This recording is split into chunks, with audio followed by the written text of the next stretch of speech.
ఇప్పుడు ఈరోజు జరిగినటువంటి దాడి ఏది ఉందో దాడికి సంబంధించిన విషయంలో రెండు వర్గాలకు సంబంధించిన ప్రజలు విపరీతమైనటువంటి సోషల్ మీడియాలో ట్రోల్ చేస్తూ ఉన్నారు. నిన్న జరిగినటువంటి ఆ వ్యాఖ్యలు ఏవైతే వ్యాఖ్యల ఉద్దేశంగానే జరిగింది దాడి, దీన్ని ఆ జర్నలిస్టుల మీద దాడిగా చూడొద్దు అని చెప్పేసి బీఆర్ఎస్ నాయకులు కానీ జాగృతి నాయకులు కానీ మాట్లాడుతున్నారు. ఈ పరిస్థితుల్లో మీరు అంటే సీనియర్ జర్నలిస్టులు యూనియన్ నాయకులుగా మీరు ఏం చెప్పదలుచుకున్నారు? అంటే జర్నలిస్ట్ మీద దాడిగానే చూడాలా, లేదంటే కాంగ్రెస్ ఎమ్మెల్సీగా జరిగినటువంటి దాడిగా చూడన్నా?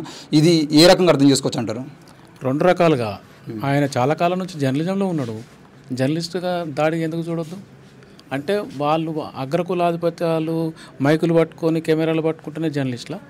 మిగతా బహుజనులు కెమెరాలు పట్టుకొని మైకులు పట్టుకుంటే జర్నలిస్టులు గారా?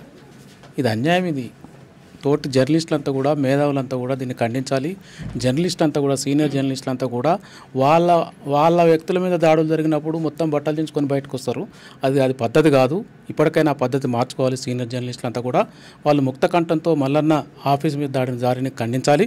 ముఖ్యంగా ఇది ఎట్లా ఉండిందంటే జియా కూడా మేకల మండిలో కూడా ఇంత ఉండదు.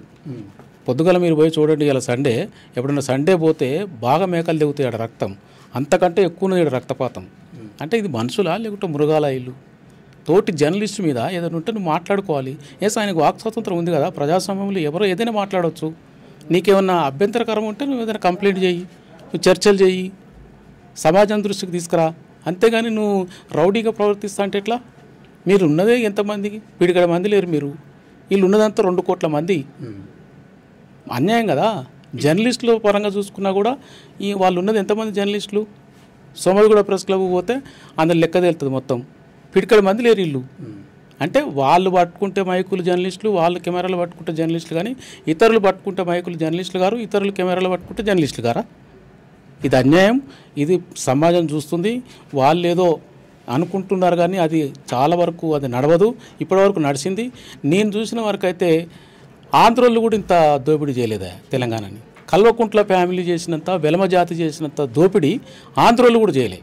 అన్ని సంవత్సరాలు పాలన చేశారు కానీ వాళ్ళు కూడా చేయలేదు. వీళ్ళైతే అరాచకం.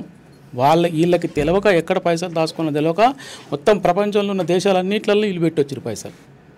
అంటే పవర్ ఎవరున్నా వాళ్ళతోని సన్నిహితం పెంచుకొని వాళ్ళ మీద కేసులు లేకుండా చేసుకుంటున్నారు. అది కాని పని. అది భవిష్యత్తులో తప్పనిసరిగా బహుజనుల రాజ్యం అనేది ఒకటి వస్తుంది. తీన్మార్ మల్ల అనేవాడు ఒక వ్యక్తి కాదు, శక్తి. అది ఆ శక్తి కింద ఇవన్నీ కూడా బలాదూరు అయిపోతాయి. డెఫినెట్లీ వచ్చేది బీసీల రాజ్యమే, బహుజనుల రాజ్యమే. డెఫినెట్లీగా వాళ్లకు రోజులు దగ్గర పడ్డాయని చెప్పాలి. అన్న, ఇది